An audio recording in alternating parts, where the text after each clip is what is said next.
சாப்பிடு. இல்ல நீங்க தான். இல்ல நீ. காங்கிரஸ்காரர்கள் ஓட்டுக்காக இன்னும் ஒட்டிக்கொண்டிருக்கிறார்கள் என்பதை விட கேவலம் எதுவும் கிடையாது. குழப்பத்துல பிறந்தவனே ஒரு டீ வாங்கி கொடுத்தானா எது வேணாலும். ஒரு மாபெரும் தலைவரை கொச்சைப்படுத்திக் கொண்டிருக்கிறார்கள். இப்போ ஒரு சந்தோஷம் தானே? ஒற்றுமையா இருக்கிற குடும்பத்துக்குள்ள போக வேண்டியது, எதையாவது சொல்லி அவங்கள பிரிச்சு விட்டுற வேண்டியது, நீ சந்தோஷப்பட வேண்டியது அதானே? அவங்க கொச்சைப்படுத்துறது மட்டும் இல்லாம அவங்க இணையதளவாசிகள் அவர் படுத்திருந்தோட ஏசிய பாருங்க, அவர் இருக்கும் போது ஏசியில தான் இருந்தாரு அப்படின்லாம் சொல்லும் போது மிக மிக வேதனையான ஒன்று.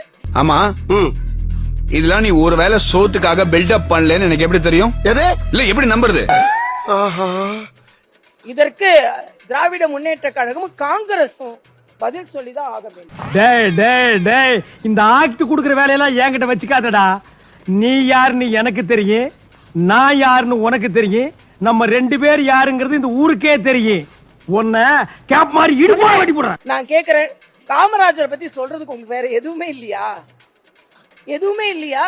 என்ன நாரதா, வந்த வேலை முடிந்து விட்டதா?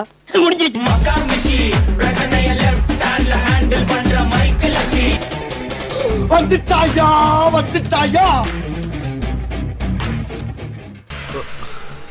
என்ன மாப்ள அடிச்சாங்களா?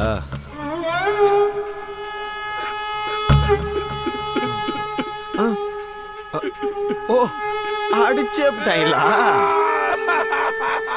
திரு ஸ்டாலின் அவர்களே, வருகிற 2026 ஆண்டு தேர்தல் உங்களுக்கு கிடைக்கின்ற மரணடியாக இந்த தேர்தல் இருக்கும். அது பார்த்தாலே தெரியுது சார்.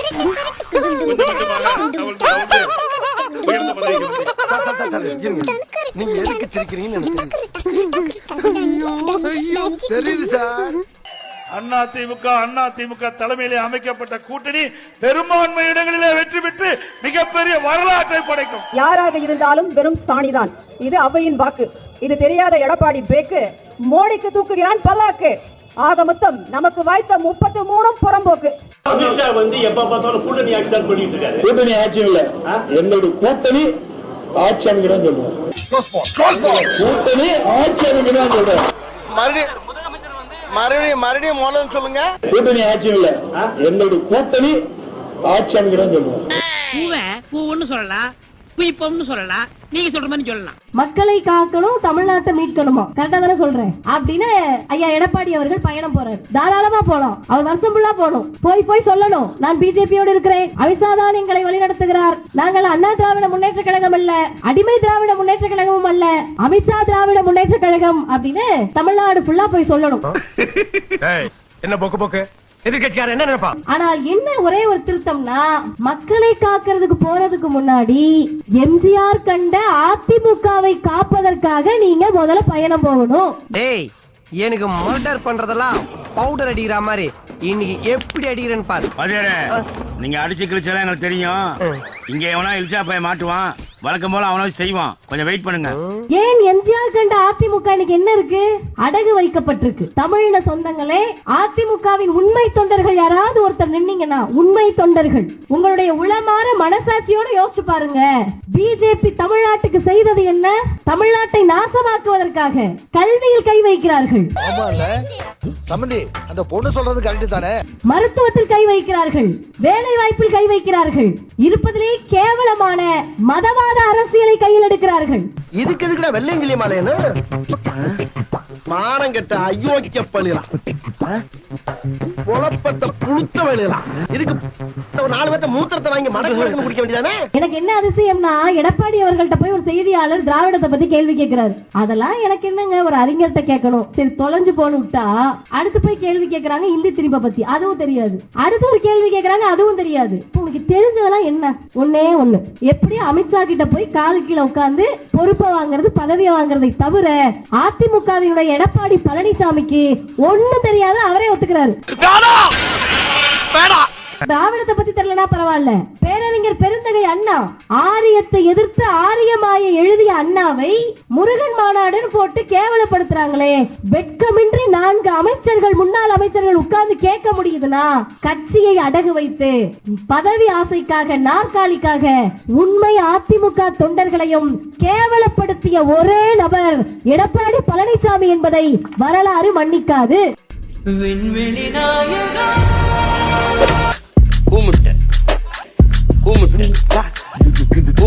அமித்ஷா எப்ப பார்த்தாலும் கூட்டணி ஆட்சிதான் சொல்லிட்டு இருக்காரு. கூட்டணி ஆட்சி இல்ல. என்னுடைய தலைவர் அமித்ஷா அவர்கள் சொல்வதைத்தான் நான் கேட்டாக வேண்டும். அவர் ஒரு முறை அல்ல, தினமலர் பத்திரிகையில, தினத்தந்தி பத்திரிகையில, இந்தியன் எக்ஸ்பிரஸ் பத்திரிகையில மிக தெளிவாக சொல்லிய பிறகு ஒரு தொண்டனாக என்னுடைய கருத்தை மாற்றிக்கொண்டு கூட்டணி ஆட்சி இல்லை நான் சொன்னா, கூட்டணி ஆட்சி இல்லை நான் சொன்னா, கூட்டணி ஆட்சி இல்லை நான் சொன்னா, நான் இந்த கட்சியில தொண்டனாக இருப்பதற்கு எனக்கு தகுதி இல்லைன்னு அர்த்தம். என்ன பங்காளி வெட்டுப்புலே காலமாடு மாதிரி சீரி பாய்வியா? என்ன ஆச்சு? காலமாடு மாதிரி இருந்த என்ன கொழுப்பு அடக்கி வாண்டி மாடாகிட்டானுங்க. சென்னை சைதாப்பேட்டை நீதிமன்றத்தில் பாஜகவின் முன்னாள் மாநில தலைவர் அண்ணாமலை பட்டியல் வெளியிட்ட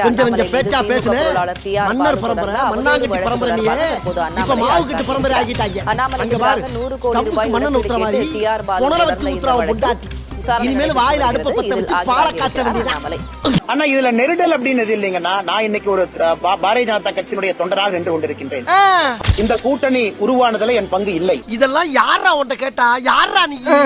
இந்த கூட்டணில என்ன பேச்சுவார்த்தை நடத்தினாங்க, என் பங்கு இல்லை. என்னடா இருக்கிற?